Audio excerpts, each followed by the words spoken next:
आइए दोस्तों जानते हैं हवन में आहुति देते समय क्यों कहते हैं स्वाहा।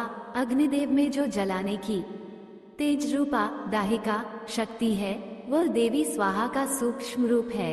हवन में आहुति में दिए गए पदार्थों का भस्म कर देवी स्वाहा ही उसे देवताओं को आहार के रूप में पहुंचाती हैं, इसलिए इन्हें परिपाकरी भी कहते हैं। सृष्टि काल में परब्रह्म परमात्मा स्वयं प्रकृति और पुरुष इन दो रूपों में प्रकट होते हैं। ये प्रकृति देवी ही मूल प्रकृति या पराम्बा कही जाती हैं। ये आदिशक्ति अनेक लीला रूप धारण करती हैं। इन्हीं के एक अंश से देवी स्वाहा का प्रादुर्भाव हुआ जो यज्ञ भाग ग्रहण कर देवताओं का पोषण करती हैं। स्वाहा के बिना देवताओं को नहीं मिलता है भोजन। सृष्टि के आरंभ की बात है। उस समय ब्राह्मण लोग यज्ञ में देवताओं के लिए जो हवनीय सामग्री अर्पित करते थे वह देवताओं तक नहीं पहुंच पाती थी। देवताओं को भोजन नहीं मिल पा रहा था, इसलिए उन्होंने ब्रह्मलोक में जाकर अपने आहार के लिए ब्रह्मा जी से प्रार्थना की। देवताओं की बात सुनकर ब्रह्मा जी ने भगवान श्री कृष्ण का ध्यान किया। भगवान के आदेश पर ब्रह्मा जी देवी मूल प्रकृति की उपासना करने लगे। इससे प्रसन्न होकर देवी मूल प्रकृति की कला से देवी स्वाहा प्रकट हो गई और ब्रह्मा जी से वर मांगने को कहा।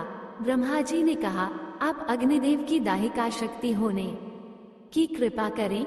आपके बिना अग्नि आहुतियों को भस्म करने में असमर्थ हैं। आप अग्निदेव की गृह स्वामिनी बनकर लोक पर उपकार करें।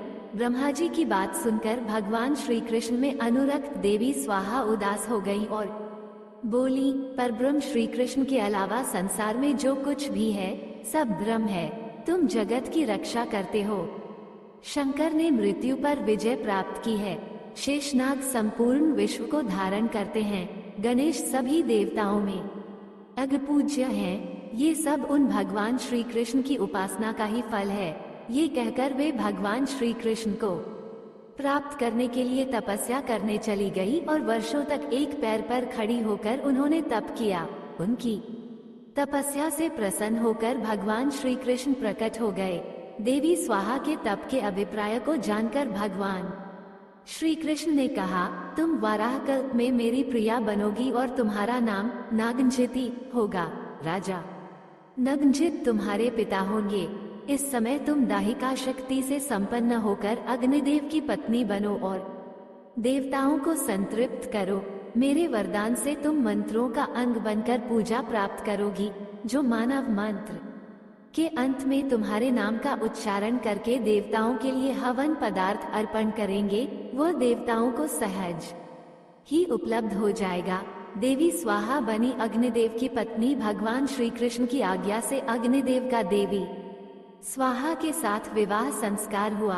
शक्ति और शक्तिमान के रूप में दोनों प्रतिष्ठित होकर जगत के कल्याण में लग गए।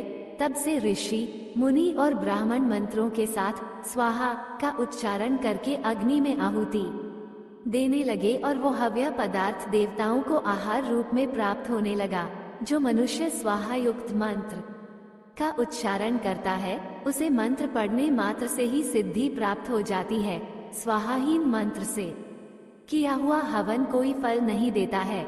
देवी स्वाहा के सिद्धिदायक 16 नाम हैं। 1 स्वाहा, 2 वहन प्रिया, 3 वहन जाया, 4 संतोषकारिणी, 5 शक्ति, 6 क्रिया, 7 कालदात्री, 8 परिपाकरी, 9 ध्रुवा, 10 गति, 11 नरदाहिका, 12 दहन क्षमा, 13 संसार सार रूपा, 14 घोर संसार तारिणी, 15 देव जीवन रूपा, 16 देव पोषणकारिणी।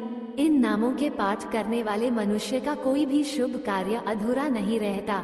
वह समस्त सिद्धियों व मनोकामनाओं को प्राप्त कर लेता है।